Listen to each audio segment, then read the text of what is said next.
स्वागत करते हैं सभी का चैनल पर एक बार फिर से। ABBMU सीनेट BSc नर्सिंग 2024 के लिए आपका एंट्रेंस एग्जामिनेशन के नए एडमिशन फॉर्म कब तक आ जाएंगे, संपूर्ण जानकारी आपके साथ शेयर करेंगे। तैयारी आपको कैसे करनी है, तो अब आपके पास में ज़्यादा टाइम तो है नहीं, आप सभी को पता होना चाहिए फ्रेंड्स। अभी बहुत ही जल्द आपके एडमिशन फॉर्म रिलीज़ होने वाले हैं। तो चलिए वीडियो स्टार्ट कर लेते हैं। अगर आप चैनल पर नए हैं तो जल्दी से सब्सक्राइब करके बेल आइकन प्रेस कर दें। टेलीग्राम इंस्टाग्राम चाहते हैं तो डिस्क्रिप्शन में आपको लिंक मिल जाएगा, वहाँ से जाकर आप मुझे ज्वाइन कर सकते हैं। तो चलिए, अगर अभी तक वीडियो लाइक नहीं किया तो जल्दी से वीडियो को लाइक भी कर दीजिएगा। तो देखिए फ्रेंड्स, जैसा कि मैं आपसे हमेशा से कहती हुई आ रही हूँ कि आपको हमेशा अवेयर रहना है। आपकी ऑफिशियल वेबसाइट पर आपको चेकआउट करते रहना है। तो कल लास्ट मैंने वही समथिंग 5 बजे मैंने चेक किया था कि आपकी ऑफिशियल वेबसाइट पर क्या यहाँ पर कोई अपडेट है या नहीं है। तो देखिए, अभी यहाँ पर क्या है, साइट पर थोड़ा सा प्रॉब्लम आ चुका है, जो कि हमें एक साफ साफ इंडिकेशन मिल गया है कि अब यहाँ पर कुछ ना कुछ आपका चेंजमेंट चल रहा है, यानी कि फॉर्म से रिलेटेड इन्फॉर्मेशन आपकी वेबसाइट पर डाली जा रही है, या नए फॉर्म आपके बहुत ही जल्द रिलीज़ कर दिए जाएंगे। तो उसके लिए आपको अब बेफिक्र हो जाना है। तो लगभग देखिए बहुत जल्द आपके फॉर्म आने वाले हैं। तो सभी लोग अपने डॉक्यूमेंट्स तैयार कर लें। और डॉक्यूमेंट्स क्या क्या लगने वाले हैं, तो ये वीडियो है मैंने आपके साथ में ऑलरेडी शेयर कर दिया था, तो इन वीडियोस को आप जा कर के वॉच कर लीजिएगा। अब देखिए फ्रेंड्स, आप सभी का सपना है कि आप BSc नर्सिंग करें और अपने BSc नर्सिंग का जो कोर्स है वो ABBMU के थ्रू करें। तो उसके लिए काफ़ी ज़्यादा स्टूडेंट ऐसे हैं जो अभी भी वेट कर रहे हैं। कुछ ऐसे छात्र हैं जो प्राइवेट में एडमिशन लेंगे, कुछ छात्र ऐसे हैं जो अपना गवर्नमेंट चाहते हैं। और गवर्नमेंट और प्राइवेट में सिर्फ इतना ही फ़र्क है फ्रेंड्स कि आपका जो यहाँ पर प्रियोरिटी है, ठीक है, तो वो हमेशा आपको गवर्नमेंट में ज़्यादा देखने को मिलती है, देखने को नहीं मिलती। अब सपोज़ दैट अगर मान लीजिए आपने प्राइवेट से अपना BSc नर्सिंग कंप्लीट कर लिया, तो उसके बाद अगर आप कहीं जॉब के लिए जाते हैं, प्राइवेट सेक्टर में जॉब करना चाहते हैं, ठीक है, किसी भी अस्पताल में अगर आप जॉब करना चाह रहे हैं, तो वहाँ से आपको क्या होगा कि ज़्यादा आपको प्रेफरेंस देखने को नहीं मिलती है। इसीलिए ज़्यादातर स्टूडेंट क्या करते हैं कि प्राइवेट से एडमिशन कम लेते हैं और गवर्नमेंट से ज़्यादा लेते हैं, क्योंकि गवर्नमेंट का जो यहाँ पर क्राइटेरिया होता है अकॉर्डिंग टू जॉब, तो यहाँ पर आपको गवर्नमेंट जॉब भी मिल जाती है। और प्राइवेट सेक्टर में अगर आप काम करना चाहते हैं तो प्राइवेट सेक्टर में भी बहुत ईजिली जॉब मिलने के चांसेस होते हैं। अब प्राइवेट में क्या होता है कि अगर देखिए, सबसे पहले तो आपको समझना पड़ता है फ्रेंड्स कि प्राइवेट में और यहाँ पर गवर्नमेंट में फ़र्क क्या है। प्राइवेट और गवर्नमेंट में फ़र्क सिर्फ इतना है कि वे छात्र यहाँ पर एडमिशन लेते हैं गवर्नमेंट में जिनके मार्क्स बहुत ही अच्छे होते हैं, ठीक है, जिनके मार्क्स बहुत ही गुड होते हैं। और अगर प्राइवेट में एडमिशन लिया है, प्राइवेट का मतलब ही यही है, अगर मार्क्स आपके बहुत ही कम है, लेस है, तो यहाँ पर आप क्या करेंगे, प्राइवेट यूनिवर्सिटीज़ को चूज़ करते हैं ताकि आप BSc नर्सिंग कर सकें। सिर्फ इतना ही फ़र्क होता है, ये सब फ़र्क आप सभी को पता है, ठीक है। अब यहाँ पर आप जॉब करने जाते हैं, वहाँ भी पता है। तो क्या करते हैं कि उनको ऐसे वर्कर चाहिए होते हैं जो BSc नर्सिंग एक ऐसे कॉलेज से करे हुए हैं जो अच्छा कॉलेज है, यानी कि गवर्नमेंट कॉलेज है। जितना आप बेस्ट कॉलेज चूज़ करते हैं उतना ही बेस्ट आपके लिए आगे चल के फ्यूचर में होने वाला है, ठीक है। तो ये सारी चीज़ें आपको पहले से मालूम है या नहीं मालूम है, कोई बात नहीं। तो अभी आपको ये सारी जानकारी फ्रेंड्स होनी चाहिए कि आपको कौन से कॉलेजेस हैं जो चूज़ करने चाहिए। तो सबसे अच्छा तो आप पहले तो अपने मार्क्स बहुत अच्छे लेकर के आएँ, क्योंकि मार्क्स अच्छे नहीं होंगे तो गवर्नमेंट का तो चांस आपको बनता ही नहीं है, तो प्राइवेट में ही एडमिशन लेना पड़ेगा। तो प्राइवेट में अगर नहीं चाहते हैं, गवर्नमेंट चाहते हैं, तो आपको मार्क्स बहुत ही अच्छे लेकर के आने होंगे, ठीक है।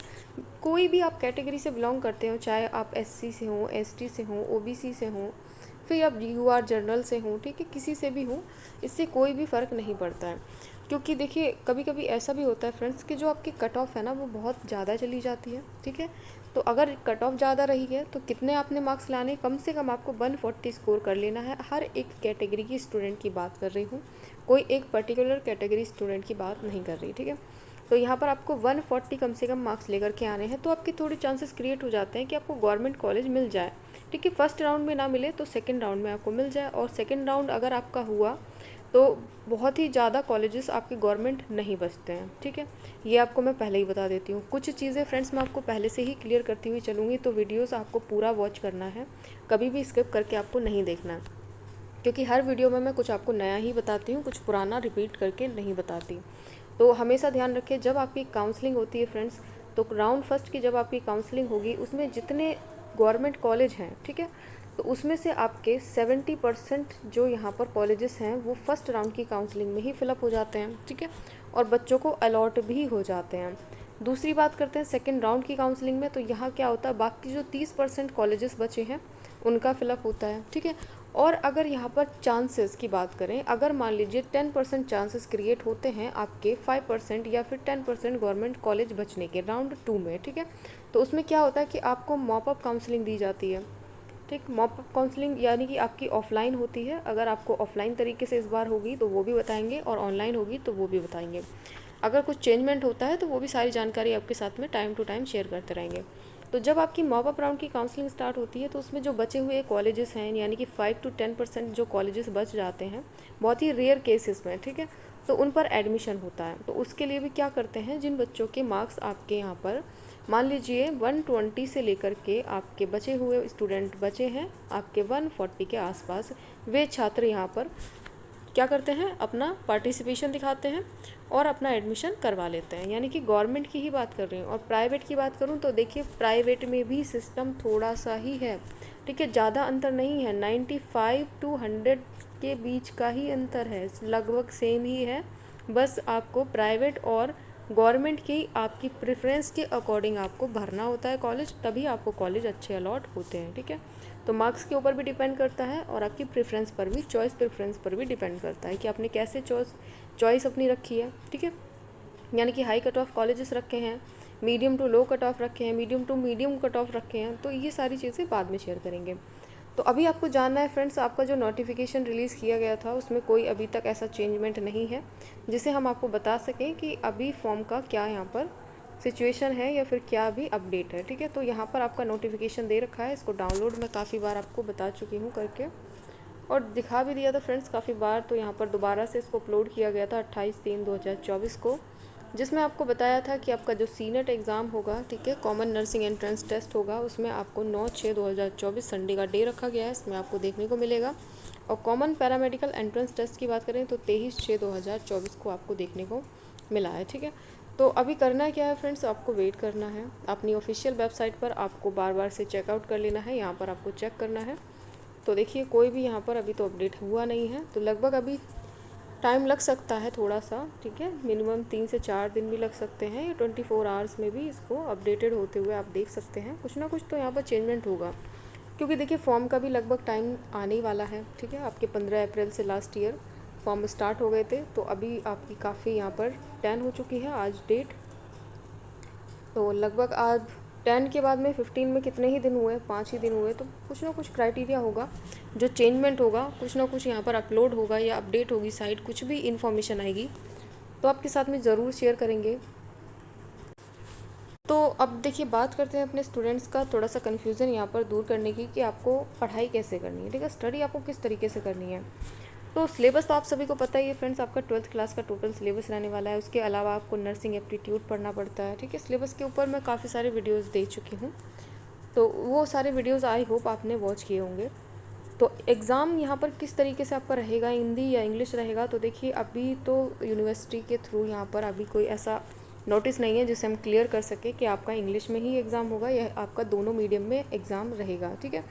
तो जैसे ही नोटिस आता है या कोई इन्फॉर्मेशन आती है तो आपके साथ शेयर करेंगे। तो आई होप, मुझे लगता है फ्रेंड्स यहाँ पर अब दोनों मीडियम में ही एग्ज़ाम कराना चाहिए, क्योंकि यूपी वाले स्टूडेंट, जो यूपी बोर्ड वाले स्टूडेंट्स हैं, उनको भी थोड़ा मौका मिलना चाहिए, क्योंकि वो हमेशा इस मामले में थोड़ा पीछे रह जाते हैं, क्योंकि उनकी तो इंग्लिश जो है ना थोड़ी सी वो वीक होती है, ठीक है। ऐसा नहीं कि सारे यूपी बोर्ड वाले स्टूडेंट की इंग्लिश वीक होती है, बट उनको प्रॉब्लम तो कहीं ना कहीं क्रिएट हो ही जाती है। तो मैं समझती हूँ कि फ्रेंड्स आपका दोनों ही मीडियम में एग्ज़ाम हो तो ज़्यादा बेटर रहेगा, और यहाँ से इसके अलावा कोई बेटर ऑप्शन आपके लिए हो ही नहीं सकता, दोनों मीडियम में रहेगा। तो अभी यहाँ पर चलिए एक चीज़ मैं और आपको क्लियर करती हूँ फ्रेंड्स, आपके सिलेबस के अकॉर्डिंग यहाँ पर आपको पढ़ना कैसा है। तो सबसे अच्छा है कि आप NCERT पढ़ें, ठीक है। NCERT आपको पढ़नी होती है। NCERT अगर आपने पढ़ ली है तो उसके अलावा आपको कोई भी अदर मटेरियल की ज़रूरत ही नहीं पड़ती, ठीक है। सबसे ज़्यादा इंपॉर्टेंट है फ्रेंड्स आपका NCERT ही सब्जेक्ट, आपका एक ऐसा सब्जेक्ट है, ठीक है, चाहे वो आप बायोलॉजी से हों, फिज़िक्स से हों, चाहे आप केमिस्ट्री का ले लो, ठीक है। तो ये सारी जो चीज़ें हैं आपको NCERT की बुक से ही पढ़नी है, सारी क्लियर होंगी वहीं पर, और सारे जो डाउट क्लियर होते हैं वो NCERT से ही क्लियर होते हैं, ठीक है। तो ये अगर आप NCERTs अपनी अच्छी सी रिवाइज़ करते हैं या स्टडी करते हैं तो उसके लिए आपको ज़्यादा कुछ नहीं करना है, बस आपको केयरफुली स्टडी करनी है और अपना मटेरियल तैयार रखना है, नोट्स तैयार रखने हैं, और आपको प्रैक्टिस डेली करते रहना है क्वेश्चंस की। तो चलिए अभी के लिए इतना ही फ्रेंड्स। आई होप आपको बहुत सी चीज़ें आज मैंने जो बताई हैं वो समझ में आई हो। तो चलिए जल्दी से वीडियो लाइक कर दें, चैनल को सब्सक्राइब करके बेल आइकन प्रेस कर दें और साइट पर ज़रूर अपडेट रहें। कुछ ना कुछ चेंजमेंट होगा तो आपको बताएंगे, जैसे ही फॉर्म आता है आपको इन्फॉर्म करेंगे। और आपको कोई क्वेश्चन है, डाउट है तो आप ज़रूर क्लियर कर लें, कमेंट कर सकते हैं, चाहे तो इंस्टाग्राम, टेलीग्राम यहाँ पर ज्वाइन कर सकते हैं। तो चलिए एक बार और इसको चेक करके देखते हैं। तो अभी तो कुछ नहीं है, ठीक है, जैसे ही आएगा वैसे इन्फॉर्म करेंगे। सो थैंक्स फॉर वॉचिंग, और वीडियो लाइक करना ना भूलें फ्रेंड्स, अपने फ्रेंड्स को शेयर भी कर दें। चैनल को अगर सब्सक्राइब नहीं किया तो जल्दी से सब्सक्राइब भी करके जाएं। So thanks for watching again.